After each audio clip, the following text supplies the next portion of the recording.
Bueno amigos, nos encontramos en el despacho de nuestra consejera Alicia Manostende, aquí en Santa Cruz de Tenerife, y con ella vamos pues a hablar un ratito sobre agricultura, sobre el sector primario, porque es muy importante y sobre todo cuando nos decía recientemente nuestra consejera que durante la época de la pandemia y también durante muchas crisis, el sector primario es el que ha tirado del carro económico de nuestra región y también de nuestro país, y además nos ha alimentado con mucha salud. Creo que el seguro es importantísimo y sobre todo en todos los subsectores que son susceptibles de recibir cualquier tipo de daño, es decir, esa es la garantía del productor, ¿no? Sí, efectivamente, cada vez tenemos más fenómenos climatológicos adversos, ¿no? Por poner un ejemplo, el aguacate es bastante delicado, ¿no? Porque puede sufrir golpes de calor en el verano o los temporales de otoño que también provocan muchas pérdidas, y tener un seguro le da una garantía al productor de que está cubierto frente a estos daños. Yo creo que es fundamental porque cada vez tenemos más incidencias climatológicas, ¿no? De esta manera podemos estar más tranquilos sabiendo que nuestra producción está garantizada. Consejera, si usted me lo permite, nos vamos a ir a un tema muy particular, que es el tema de la isla de La Palma, el tema del volcán y las afecciones que se han visto, tanto de la platanera, del aguacate, de todos los frutales. Ya se han empezado a dar ayudas, tanto a 20 explotaciones, también a los pescadores, también esos 13,5 millones al sector platanero. ¿Me podía un poco explicar cómo se ha realizado? Sí, vamos a trabajar por etapas, porque es verdad que el volcán de La Palma nos ha generado una situación muy compleja en la isla, no solo la parte de las viviendas, no solo la parte de otras cuestiones como los colegios, todos los problemas que hemos tenido por la lava, pero además el sector primario se ha visto afectado no solo por las explotaciones o las fincas que se han visto sepultados por la lava, sino por esa ceniza que nos ha producido muchas pérdidas, pero prácticamente en toda la isla, y además en todos los cultivos. Hemos empezado por cubrir los daños en el plátano, porque es el que más afectado está, porque es el que más volumen de negocio genera, donde más profesionales que dependen únicamente de este cultivo hay, y porque es el motor económico del valle y de la isla, ¿no? Y por tanto esos fondos que el Ministerio nos ha adelantado para poder pagar indemnizaciones ya los hemos transferido al sector, primando las explotaciones del valle y las explotaciones en menor medida de Fuencaliente y de Tijarafe, porque son las zonas afectadas en mayor medida por la ceniza. Esto ya lo hemos podido pagar de manera que ya inyectamos liquidez. También en la parte, como decía, de los ganaderos que están afectados, que hay ganaderos evacuados y afectados, que también han asumido sobrecostes para poder reubicar a su ganado en otras explotaciones. También le hemos dado una primera ayuda, y a los pescadores una parada de 3 meses de flota, porque evidentemente llevan desde finales de septiembre parados, ¿no? Este es el primer paso. Ahora tendremos que seguir evaluando a medio plazo otro tipo de ayudas, ¿no? Tenemos problemas con fincas que se han quedado sin acceso, fincas en las que se han caído los invernaderos, también el resto del sector primario de La Palma, ¿no? El resto de cultivos, el aguacate, cítricos, mangos, hortalizas, flor cortada. Estamos ya trabajando en esas primeras valoraciones del resto de cultivos para ver cómo podemos también indemnizar esas pérdidas de producción. Porque se va a separar un poco la indemnización de lo que es por ceniza, y ya eso ya es aparte lo del tema de cuando ya pasa la lava y unas infraestructuras, por ejemplo, se caen, como un invernadero, ¿no? Sí, yo creo que tenemos que poner varias etapas. Lo más urgente son las pérdidas de producción para ir compensando y para mantener la economía. ¿Cómo se va a hacer? Pues las pérdidas de producción ya se ha pagado una parte en el plátano. Ahora tendremos que valorar durante el resto de la zafra del plátano, que el año agrícola termina en agosto. Con Agroseguros vamos a hacer ese trabajo de valorar la diferencia entre lo que se produce este año y la media de los últimos 3 años, para ver exactamente qué le corresponde a cada uno de los productores de La Palma. Y con el resto de los productos que no están organizados como el plátano, con lo cual es más difícil valorar las pérdidas, tendremos que ir buscando producto por producto cuál va a ser la fórmula de compensación de las pérdidas. Y después, con el tema de la reconstitución del las infraestructuras agrícolas, ahí tenemos una medida muy interesante que es el PDR, nuestro Plan de Desarrollo Rural. Ya hicimos con el incendio que tuvimos en agosto, ya sacamos una ayuda para reponer los riegos, los invernaderos, las plantas. Que ya está pagada. Está todavía la convocatoria abierta. Hemos querido dejar 2 meses de convocatoria abierta para dar más facilidades a las personas de La Palma que pudiesen presentar las solicitudes. Y bueno, esa tendremos también que valorar los daños aproximados y sacar esa convocatoria para todas esas fincas que hemos visto que se han caído los invernaderos, que han tenido problemas de pérdida de planta también, los que se vayan a quedar sin riego, que hay zonas que se van a quedar sin riego, que perdemos la producción y además la plantación, pues tendremos que valorar todo eso para poderlo pagar. A través del PDR habrá que dotar de fondos esa medida y sacar la convocatoria desde que podamos. Esa es la segunda parte del trabajo, ¿no? Como decía, aquí hay que trabajar en etapas porque es tan complejo el problema que tenemos que ir trabajando poco a poco, ir quemando pasos. Y después ya el tercer paso ya sería ver la reconstrucción de las zonas afectadas, ¿no? Que también va a ser un reto importante ver esa viabilidad de la posible reconstrucción de las zonas afectadas. Hay distintos planes por parte del gobierno, de la consejería, que se están contemplando porque está todo abierto en este momento, ¿no? Sí, hay distintos planes. Ya desde política territorial se está hablando y trabajando con los cabildos, con el cabildo y con los ayuntamientos en ver la planificación, ¿no? de la zona afectada y de todo el valle, ¿no? De las necesidades que hay que hacer para poder dotar de temas de infraestructuras, de zonas industriales, zonas agrícolas. Todo eso se está trabajando ya. También hay una segunda parte de cuando termine la erupción, tendremos también que hacer un estudio de cómo queda la zona que estaba dedicada antes a la zona platanera y ver la viabilidad de poder rehacer esa zona. Hay una serie de productores que ya nos han mostrado su interés en hacer esta clase de estudios y nosotros nos hemos comprometido con ellos que vamos a echar para adelante con esos estudios para ver si podemos hacerlo, si es viable técnicamente y medioambientalmente esa reconstrucción. Y también tenemos en ese caso también el Colegio de Ingenieros Agrónomos se ha ofrecido a colaborar con la administración en esta reconstrucción. Yo creo que estamos sentando las bases para poder hacer esos estudios ya a partir del mes de enero, cuando pasen las fiestas, ya empezar a trabajar con esa cuestión, que creo que es fundamental para mantener la actividad en el valle, mantener el nivel de producción agrícola, para mantener toda la actividad que hay alrededor del plátano, porque el plátano no es solo el productor, el plátano es el empaquetado, es la empresa que transporta, pero también es el comercio, el restaurante, es toda la actividad del municipio y del valle.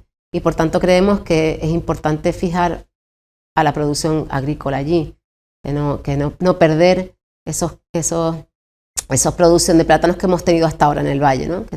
Por tanto, yo creo que la intención, tanto desde el gobierno como yo creo que también desde el sector, es buscar y estudiar esa posible reconstrucción de esa zona afectada. Amigos, lo que dice la consejera también es verdad, hay que quemar las etapas, no se puede adelantar. Hoy mismo tenía constancia que 2 técnicos por iniciativa de Ecoplaca iban a visitar la zona afectada para ver un poco cómo la ceniza actuaba con las plataneras, porque es que no se sabe qué es lo que se puede hacer y no puede entrar, y lo intentarán mañana. Es decir, al final hay que quemar esas etapas para poder iniciar esos trabajos de investigación como se tienen que hacer, con calma, con responsabilidad, es decir, haciendo las cosas científicamente, ¿no?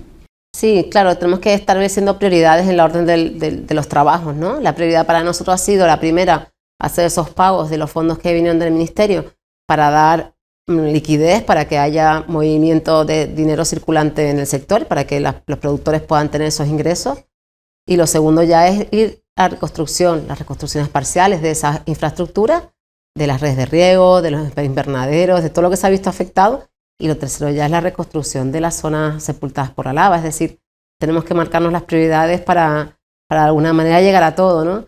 Y yo creo que va a ser un trabajo muy complejo, pero yo creo que ahí estamos bastante alineados todos en el interés, que el interés final es que las personas de La Palma puedan tener la situación más parecida a la que tenían antes, ¿no?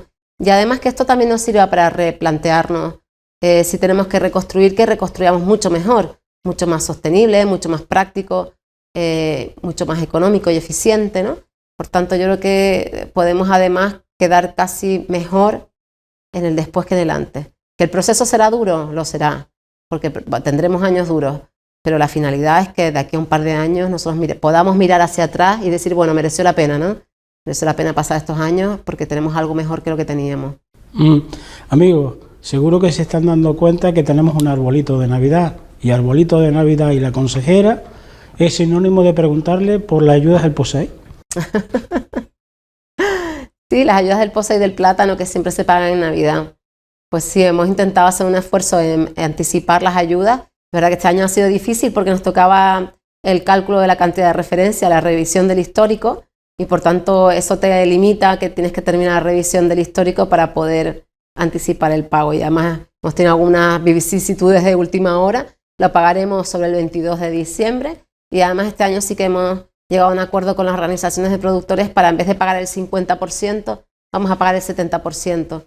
Precisamente por lo que decíamos antes, la prioridad es que haya financiación en el sector y por tanto en vez de llegar el 50% ahora y el 50% en junio, ahora pagaremos el 70% y dejaremos para junio solo el 30% restante, para que las personas puedan ya tener ese dinero en mano y puedan tomar decisiones también con ese dinero y tener esa tranquilidad con esos fondos.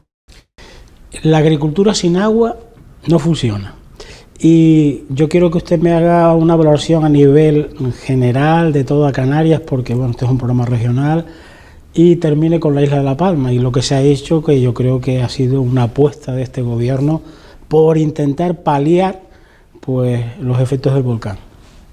Sí, bueno, el regadío en Canarias es verdad que es necesario, es fundamental, evidentemente, y más hemos visto estos últimos años que hemos tenido años de sequía muy duros, incluso en zonas en las que no estábamos acostumbrados a tener sequía, ¿no? Como la isla de La Gomera, la isla de La Palma. Por tanto, la necesidad de hacer nuevas redes de riego y también mejorar algunas de las redes de riego que tenemos muy antiguas, ¿no? Por tanto, sí que estamos trabajando en un plan regional de regadío para hacer ese diagnóstico de dónde tenemos que priorizar, cuáles son las zonas que están peor y por dónde tenemos que enfocar primero los fondos del gobierno. Y además, de forma paralela, con los mecanismos de reactivación y resiliencia, es decir, con esos fondos europeos que vienen para el COVID, para compensar la crisis del COVID, el Ministerio de Agricultura nos aprobó 60 millones de euros en obras de redes de riego en Canarias. Eso se va a ejecutar a través de una empresa pública del Ministerio. Empezaremos este año y el año que viene, la mitad más o menos cada año. Ya se están cerrando los convenios con comunidades de regantes en obras tan importantes, por ejemplo, como terminar la red de aguas regeneradas del sur de Tenerife, como hacer el depósito del Paso, que es un depósito que está en una solicitud histórica que lleva en los presupuestos del Estado muchísimos años y nunca se ha ejecutado, y lleva como obra de interés general mucho tiempo. Es decir, obras que llevan mucho tiempo allí, también obras en islas donde casi nunca se ha hecho inversión de regadíos, como Fuerteventura y Lanzarote, que son unas islas con un potencial tremendo, pero que tienen unas limitaciones de agua muy importantes, ¿no? Y han derivado su economía hacia el turismo. Pero es verdad que tenemos dos proyectos en esas islas que utilizan aguas desaladas, que se desalan con energías alternativas y con redes de riego que permitirían que el peso del sector primario en estas islas fuese mucho mayor y que entrarían también con esos fondos. Es decir, yo creo que estos fondos son muy importantes y que en el plazo de 3-4 años veremos un cambio importantísimo en las redes de riego de Canarias y un paso adelante y en la mejora de esos regadíos. ¿Habría que completar el anillo insular, por ejemplo, en la isla de La Palma? Sí, yo creo que sí. Yo creo que sí. Yo creo que nos daría una tranquilidad. Vemos como lo que nos ha pasado ahora, nos ha limitado el acceso al agua a determinadas zonas, precisamente porque solo tenemos una vía de entrada al valle del agua, ¿no? Yo creo que es necesario, igual que tenemos un anillo para el transporte de los vehículos, también tenemos un anillo eléctrico, ¿no? Para la energía, también necesitamos un anillo para el agua, ¿no? Para que de alguna manera evitar los problemas que estamos teniendo ahora mismo con ese volcán en la isla de La Palma que nos está limitando la llegada de agua a la zona costera de Puerto Nao. Amigos de Gran Canaria, a veces me mandan mensajes y dicen, ¿te has olvidado de nosotros? No nos hemos olvidado. Y nuestra consejera tampoco se ha olvidado porque uno de los temas prioritarios de ella ha sido el tomate. Yo he ido con ella varias veces a la aldea de San Nicolás y sobre todo muy pendiente de resolver los problemas. ¿Es así, consejera? Sí, yo creo que sí, todavía nos falta mucho por delante porque es verdad que la situación del tomate es compleja. Hemos ido también resolviendo problemas, los problemas del Brexit, los problemas del mildew, que este invierno tuvieron muchos daños. Un daño impresionante. Y conseguimos compensar al menos en parte esos daños porque el seguro no los cubría. También los daños del COVID, ha tenido también pérdidas en ventas en Europa y ahora abonaremos unos 5 millones de euros al tomate y esperamos poderlos mejorar estos días con remanentes que tenemos de la comunidad autónoma para completar los daños que ha tenido. Y estamos también buscando con el ICIA, con el Cabildo Gran Canaria, alternativas también de cultivos para zonas como la aldea de San Nicolás. Ya se han hecho jornadas de trabajo, experimentaciones en la aldea con otros cultivos. Yo creo que nos queda todavía por delante mucho trabajo para poder garantizar que el tomate sigue siendo un sector importante en Canarias, garantizar esos empleos y también buscar alternativas para algunas de las empresas que ven que pueden diversificar la producción con otros cultivos. No hay que olvidar que yo creo que los cultivadores del tomate son de los más profesionales, son agricultores que conocen muy bien, que gestionan muy bien, que se han modernizado muy bien, tienen invernaderos con las últimas tecnologías y que pueden usar ese conocimiento que ya tienen en el sector para producir otros productos interesantes. Desde otras hortalizas ya están haciendo pimientos, pepino, están haciendo ya temas con frutos rojos, y también introducir la parte de subtropicales, ¿no? De papaya, de mango. Es decir, que creo que tenemos alternativas diversas que tenemos que seguir trabajando con el sector. Creo que algunos pasos se han dado ya y todavía nos queda trabajo por delante en un sector que siempre ha sido histórico en Canarias. Y también en Gran Canaria, yo creo que es una isla en la que es muy importante el sector primario cada vez más, en la que se está haciendo una apuesta importante por el sector primario. Tenemos una cabaña importante de vacuno. El otro día estuvo usted de visita. Sí, además una instalación que tienen 3 jóvenes hermanos con mucha ilusión, con mucha tecnología. Me sorprendió también lo bien que se gestionaba la empresa, ¿no? Desde un punto de vista de empresario ganadero, ¿no? De actividad económica. Y también el sector ganadero está teniendo muchos problemas, lo veía y lo podía hablar con ellos, sobre todo el tema del precio de los cereales que se ha encarecido por las nubes este año. No en Canarias solo, en todo el mundo, ¿no? Es un problema que el otro día los otros compañeros de los consejeros y consejeras de otras comunidades autónomas también le transmitían al ministro esa preocupación que tenemos todos. Y el ministro también a su vez nos comentaba que lo transmitirá a la Comisión Europea para que haga una vigilancia cercana de la evolución de los precios. Pero es verdad que tenemos que buscar soluciones también nosotros, ¿no? En las comunidades autónomas no podemos esperar a que la Unión Europea nos resuelva estos problemas. Nosotros hemos podido mejorar las ayudas COVID a los ganaderos para compensarles en parte estas pérdidas, pero también tenemos que seguir trabajando y una de las asignaturas pendientes siempre ha sido ese plan forrajero. Vamos a ver si lo vamos a volver a intentar este próximo año con los cabildos. También esa mejora en las investigaciones del ICIA, como decía antes, de usar mejores forrajes para aprovechar nuestros forrajes tradicionales canarios también. Porque al final las ganaderías son una parte fundamental de nuestro sector. También hay que tener en cuenta que tenemos una nueva ley, la ley de cadena alimentaria. Efectivamente. Y también tenemos que tener en cuenta que hay que cubrir los costes de producción. También el ministro lo decía el otro día que hay que también revisar la cadena y revisar que los márgenes sean justos y que al final el productor pueda repercutir sus costes de producción. Es decir, si al final nos quedamos sin ganadero, no vamos a tener leche, no vamos a tener queso. Es decir, no podemos permitirnos el lujo de perder ganaderos porque ellos son la parte más importante de la cadena alimentaria. Por tanto, es lo justo y necesario que todo ese sobrecoste se puedan repercutir al resto de la cadena. Y cuando realmente hacemos números, la subida de unos céntimos en el litro de leche que compense al ganadero los sobrecostes de forraje, cuando haces los números y llegas al final, son pocos céntimos lo que se encarece un kilo de queso, por ejemplo. Es decir, que hay que repensar, y yo creo que ese es el trabajo que tiene que hacer toda la cadena alimentaria, desde el productor, los intermediarios y la gran distribución, y aplicar la ley de cadena. Como usted decía, el cómputo final tiene que ser, bueno, pues que el productor no pierda. Efectivamente, nadie puede perder por trabajar. Todos tenemos que ganar un sueldo digno por nuestro trabajo. primero tenemos que cubrir costes y luego tenemos que tener una renta digna, ¿no? Y eso es uno de los objetivos prioritarios de esta consejería, que nuestros agricultores, ganaderos y pescadores tengan una renta digna que compense el trabajo y el esfuerzo y la tarea diaria que ellos realizan cada día.